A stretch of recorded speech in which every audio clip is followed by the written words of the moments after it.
तो चलिए आरंभ करते हैं। निर्धन व्यक्ति हीन अर्थात छोटा नहीं है।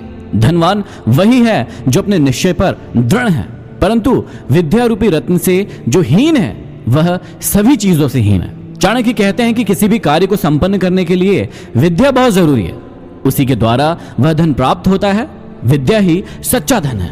आगे कहते हैं कि अच्छी तरह पैर रखकर चलना चाहिए, कपड़े से छानकर पानी पीना चाहिए, शास्त्र से व्याकरण से शुद्ध करके वचन बोलना चाहिए और मन में विचार करके कार्य को करना चाहिए। समझाते हैं कि विद्यार्थी को यदि सुख की इच्छा है और वह परिश्रम करना नहीं चाहता तो उसे विद्या प्राप्त करने की इच्छा को त्याग कर देना चाहिए।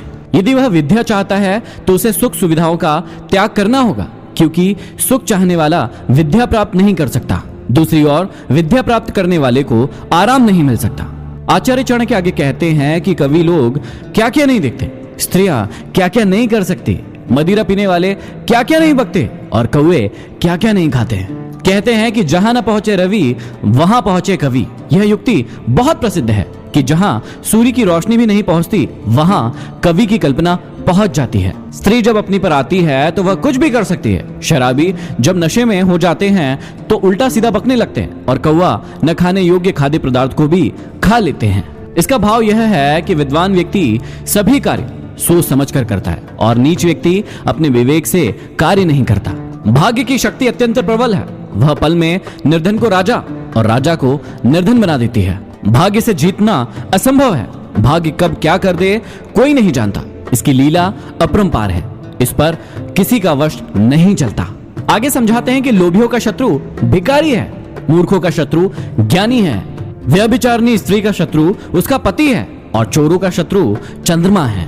भाव यह है कि लोभी, मूर्ख, उल्टा स्त्री और चोर के कार्यों में जिनके द्वारा विघ्न पड़ता है वे सभी उनके शत्रु होते हैं। जिसके पास न विद्या है, न तप है, न दान है, न धर्म है, वह इस मृत्यु लोक में पृथ्वी पर भार स्वरूप मनुष्य रूपी मृगों के समान घूम रहा है। वास्तव में ऐसे व्यक्ति का जीवन व्यर्थ है, वह समाज के लिए किसी भी काम का नहीं। चाणक्य कहते हैं कि शून्य हृदय पर कोई उपदेश लागू नहीं होता। जैसे मलयाचल के संबंध से बांस चंदन का वृक्ष नहीं बनता, अर्थात जिस मनुष्य में भावना नहीं, योग्यता नहीं, वह किसी भी प्रकार के उपदेश से लाभ नहीं उठा सकता। जिनको स्वयं बुद्धि नहीं है, शास्त्र उनके लिए क्या कर सकता है। जैसे अंधे के लिए दर्पण का क्या महत्व है। भाव यह है कि जो पूरी तरह मूर्ख है उसके लिए शास्त्र भी कुछ नहीं कर सकता।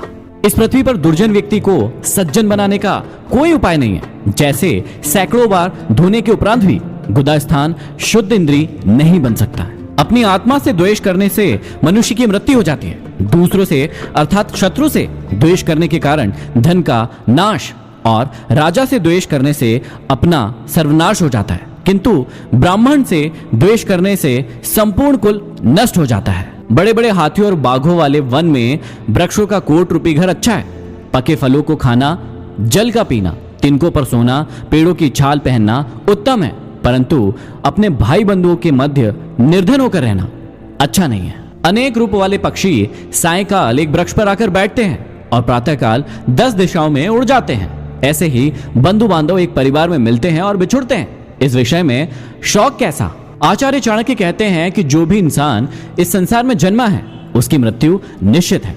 जब मृत्यु एक शाश्वत सत्य है तो फिर इस बात के लिए शोक संताप कैसा, प्रलाप कैसा। प्रकृति के मृत्यु जन से चिंतित होने से कोई लाभ नहीं। जो बुद्धिमान है वही बलवान है। बुद्धिमान के पास शक्ति नहीं होती। जैसे जंगल में सबसे अधिक बलवान होने पर भी शेर मतवाला होकर खरगोश के द्वारा मारा जाता है। पंचतंत्र में यह एक कथा आई है जिसमें खरगोश अपनी चतुराई से शेर की परछाई कुएं में दिखाकर परछाई को उसका प्रतिद्वंदी बता देता है। शेर कुएं में उस पर छलांग लगा देता है और कुएं में डूबकर मर जाता है। अर्थात बुद्धि बल से बड़ी होती है। बुद्धि के द्वारा ताकतवर मनुष्य को भी पराजित किया जा सकता है। श्री चाणक्य कहते हैं कि यदि भगवान जगत के पालन करता है तो हमें जीने की क्या चिंता है। यदि वे रक्षक ना होते तो माता के स्तनों से दूध क्यों निकलता। यही बार बार सोचकर हे लक्ष्मीपति अर्थात विष्णु, मैं आपके चरण कमल में सेवा हेतु समय व्यतीत करना चाहता हूँ। विष्णु की उपासना के साथ साथ कर्महीन होकर बैठ जाने की मंशा यहाँ नहीं है। भगवान उसी के सहायक है जो कर्म करता है। चाणक्य कहते हैं कि यद्यपि मेरी बुद्धि संस्कृत में श्रेष्ठ है तब भी मैं दूसरी भाषा का लालची हूँ जैसे अमृत पीने के बाद भी देवताओं की इच्छा स्वर्ग की अप्सराओं के ओष्ठ रूपी मग को पीने की बनी रहती है। समझाते कि हम भले ही किसी श्रेष्ठ भाषा में पारंगत हो, पर दूसरी अन्य भाषाओं को जानने और समझने के लिए हमें सदा प्रयत्नशील रहना चाहिए। इससे हमारा ज्ञान बढ़ता है। अन्य की अपेक्षा दूसरे चूर्ण अर्थात पीसे हुए आटे में 10 गुना अधिक शक्ति होती है। दूध में आटे से 10 गुना अधिक शक्ति होती है। मांस में दूध से 8 गुना अधिक शक्ति होती है, लेकिन घी में मांस से 10 गुना अधिक बल होता है। चाणक्य कहते हैं कि मांस खाने वालों को घृत के सेवन का अभ्यास डालना चाहिए।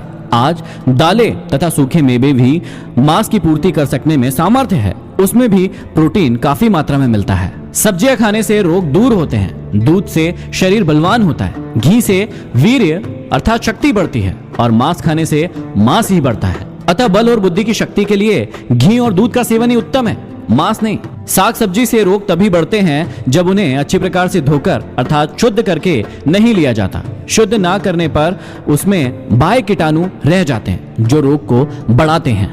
यहाँ पर समाप्ति होती है 10वें अध्याय की। अब हम बढ़ते हैं 11वें अध्याय की ओर।